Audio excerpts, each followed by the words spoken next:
अस्सलाम वालेकुम students of 9th class. Students कैसे हैं आप?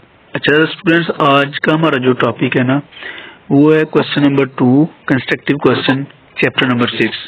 ठीक है, कल हमने चैप्टर नंबर 6 में कंस्ट्रक्टिव क्वेश्चन नंबर 1 किया था। ठीक है, आज का हमारा क्वेश्चन नंबर 2 है। ठीक है, इसमें हमने क्या क्या चीजें स्टडी करनी है। ठीक हो गया। और ये क्वेश्चन क्या है, Why are combustion reactions generally irreversible?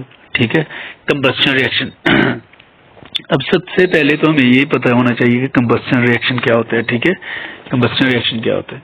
ठीक हो गया। उसके बाद दूसरा हमें पता होना चाहिए कि irreversible reaction क्या होता है, सिंपल सा।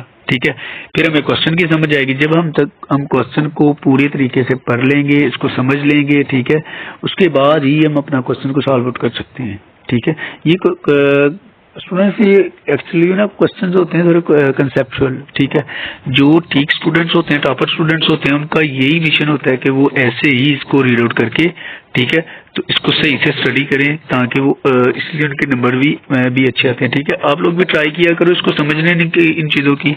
जो पॉइंट बीच में से नहीं समझ आता उसको दोबारा पूछो। ठीक है, बार बार पूछने से चीज़ रिवाइज हो जाती है। ठीक हो गया। अच्छा, अब इस क्वेश्चन में हमारे पास क्या है, combustion reactions are generally irreversible for several reasons, मतलब कि ये उनकी रीजंस हैं। ठीक है, और इस वजह से वो क्या है, एक दूसरे से क्या है, बिल्कुल डिफरेंट है। ठीक है, अच्छा जी, ये अब हमारे पास कंबस्शन रिएक्शन। ठीक है, combustion reaction release a significant amount of energy in the form of heat and light. ठीक है, अब इसका क्या मतलब है स्टूडेंट्स, हीट एंड लाइट। वो कहते हैं कि कंबस्शन रिएक्शन, सबसे पहले कंबस्शन रिएक्शन होता क्या है। ठीक है, कंबस्शन रिएक्शन होता है बेसिकली कि कोई भी रिएक्शन हो जो हमारे पास मतलब कि जब हम वो रिएक्शन होता है तो उससे हमारे पास क्या चीज़ें निकलती हैं, क्या चीज़ें रिलीज होती हैं, हीट और लाइट। यानी कि लाइट से मुराद है कि उसमें से कुछ रेडिएशंस भी वो खारिज होना स्टार्ट हो जाएंगे। ठीक है, और साथ उसमें से हीट निकलेगी, भाप निकलेगी। ठीक है, तो उस रिएक्शन को हम क्या कहते हैं, बेसिकली हमारे पास कंबस्शन रिएक्शन है। ठीक है, अब कंबस्शन रिएक्शन को मैं आपको जनरली, आपने इसको सही से रीड आउट कर लेना, मैं जनरली थॉरली आपको ना इसके बारे में जो कंसेप्ट है वो दे देता हूँ कि इसमें से जो एनर्जी निकलती है वो बेसिकली क्या चीज़ होती है, वो क्या इंडिकेट करती है हमारे पास कंबस्शन रिएक्शंस का, कि जो प्रोडक्ट्स होते हैं ना हमारे पास, प्रोडक्ट्स वो रिएक्टेंट में चेंज नहीं होते। मतलब कि जो कंबस्शन रिएक्शन है ना ये इरिवर्सिबल नहीं होता, जो प्रोडक्ट बन गए बस वो बन गए। ठीक है, यानी कि रिएक्टेंट्स हैं जो वो इतने ज्यादा स्टेबल नहीं होते जितना कि प्रोडक्ट बन के वो स्टेबल हो जाती है। ठीक है, अब वो एग्जांपल देता है कार्बन डाइऑक्साइड, जैसे कार्बन अकेला है। ठीक है, अब कार्बन के साथ ऑक्सीजन मिल गई है, कार्बन की भी, उसकी ऑक्सीजन भी वैलेंसी, इसकी भी वैलेंसी, मतलब कि एक लिहाज से देखा जाए तो ये मतलब कि आपस में स्टेबिलिटी क्रिएट कर लेते हैं।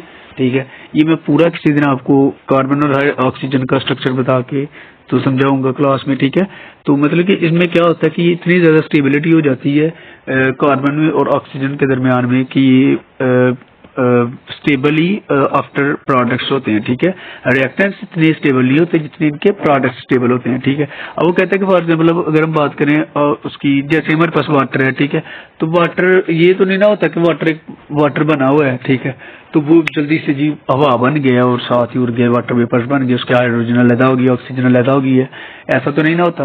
वो होता है कि एक थॉरली प्रोसेस होता है, उसको हम प्रॉपर एक कंडीशन दें, इतना टेम्परेचर सेट करें, उसके बाद क्या होती है, वेपोरेशन होती है, फिर पानी क्या होता है कि जो हमारे पास वाटर होता है वो क्या करता है, वेपोरेट कर जाता है। ठीक है, एस्केप डाउन कर जाता है। अब हमारे पास पॉइंट ये है कि जो हम पढ़ रहे हैं बेसिकली कि जो कंबस्शन रिएक्शंस होते हैं ये वो रिएक्शंस हैं कि जो रिएक्टेंट्स होंगे जिनमें, ठीक है, जब रिएक्टेंट्स आपस में मिल जाएंगे तो प्रोडक्ट्स में कन्वर्ट हो जाएंगे। जो प्रोडक्ट्स होते हैं वो ज्यादा स्टेबल होते हैं रिएक्टेंट्स की निस्बत। ठीक है, अब वो प्रोडक्ट मतलब कि प्रोडक्ट की फॉर्म में ही चीजें रहती हैं। बहुत सारे हमारे पास ऐसी चीजें हैं, आपको भी पता है, अगर हम कॉमनली एग्जाम्पल देखें चीजों की तो बहुत ज्यादा, जैसे कार्बन डाइऑक्साइड हमारी एयर में। ठीक है, तो ये कितनी ज्यादा स्टेबल है उसके अलावा वाटर की बात कर रहा है वो।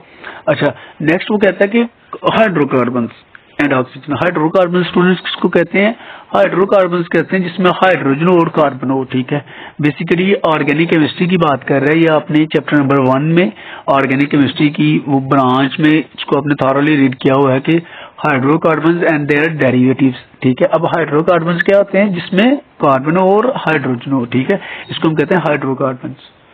ओके, तो ये स्टूडेंट्स आपका बेसिकली ना ये एक लॉन्ग कंस्ट्रक्टिव सा क्वेश्चन है, आपने इसको थॉरली सही से रीलोड कर लेना है।